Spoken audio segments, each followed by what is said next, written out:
You open your email and see it, "We regret to inform you." A sentence that used to come from a human, from HR, from a bank officer, from a judge. Now more and more often it arrives as the verdict of a system, an automatic rejection, an algorithmic assessment, a black box decision that changes a life in one click. This is not science fiction. This is happening now, in cities and towns around the world, in offices, banks, and courthouses. And it raises a terrifying question. Who decides your fate when the decision maker is a machine? Imagine Maria, a single parent who applied for a small loan to fix her car so she could get to work. Her income looked solid on paper, her payment history was decent, yet the loan was denied. No human spoke to her. No one explained why. The bank's automated system flagged her application and classified it as high risk. Maria was left scrambling for cash, missing shifts, and spiraling into debt. Later, community activists discovered that a pattern of similar denials hit residents of her neighborhood disproportionately. What looked like a neutral credit model turned out to be mapping old inequality into new automated rejection zones. Now imagine Jamal, a good worker with a spotless record who applied for a promotion. He never heard back. The position was posted, people were interviewed, and a candidate was selected. Only months later did Jamal learn that an automated screening filter had removed his application before any human saw it. The software had weighted certain language in resumes, language Jamal didn't use, and the result was silent exclusion. His career trajectory changed without explanation. And then there's the darker story. A man arrested because a predictive marker flagged his address as high risk. No dramatic courtroom scene, no face-off with a prosecutor. Instead, an officer relying on a data-generated prediction moved faster, suspicion hardened into action, and a life ended up behind bars while the algorithm's logic remained opaque. Later reviews revealed that the inputs were skewed, historical policing patterns fed the model, and the so-called objectivity of data had masked centuries of bias. These stories share a thread, the veneer of neutrality. Machines, we tell ourselves, are impartial. Algorithms don't hold grudges, they don't see race or class, they compute. But those computations are built on data collected by people, reflecting the choices, prejudices, and blind spots of entire systems. Poor neighborhoods that were over-policed in the past produce more police reports today. That skewed record trains the machine predicts risk, decisions follow. The neutral logic of code thus becomes the new enforcement of old injustices. Consider the human cost. A denied loan can mean the loss of a home or a missed chance to start a small business. A hidden resume filter can cost 10 years of career growth, promotions, and income. A biased risk score can send someone to jail. And when the decision arrives without a human explanation, the person affected has limited recourse. Who do you call? Who do you appeal to? The company that sold the software, the institution that implemented it, a faceless model that won't answer?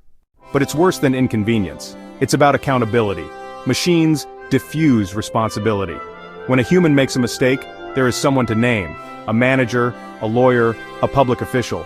When a machine decides, organizations point to the provider points to the training data points to history. Accountability thins into a mist, and that mist hides the people who suffer most. Some of the most striking failures don't come from malice but from misapplied optimization. An algorithm trained to reduce spending may identify cost centers and recommend cutting staff.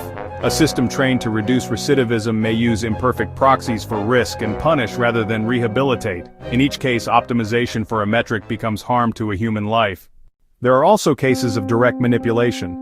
Fraudsters using synthetic voices or fabricated videos have already convinced professionals to hand over money and trust. Society built around visual and audio proof loses its moorings when what you see and hear can be produced on demand.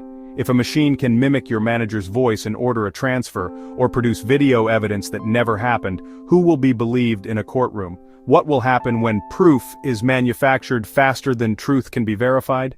So what can be done? The situation is urgent but not hopeless. First, transparency matters. When decisions affect people's lives, the logic behind those decisions must be explainable.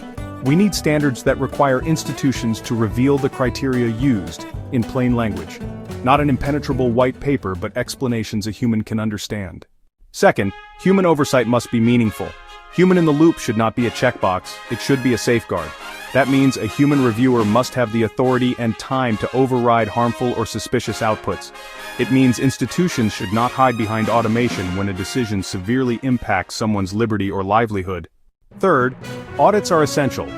Independent audits of systems, their data, their training sets, their outputs, can reveal biased patterns before those patterns calcify into structural harm. Outside experts should have access to test and probe models under diverse conditions. Fourth, regulation and redress must follow. People denied loans or wrongfully flagged should have a clear path to appeal, quick procedures to correct mistakes, and, where appropriate, compensation. Accountability must be enforceable, with penalties that matter. But beyond rules and audits, there is cultural work. We must move from treating algorithms as neutral arbiters to seeing them as tools built by people, shaped by context, lenses that must be adjusted. Companies must accept that accuracy alone isn't enough. Fairness, human dignity, and societal well-being are also metrics. And we must be honest with ourselves about the pace. Technology often moves faster than law or social norms. That gap creates danger.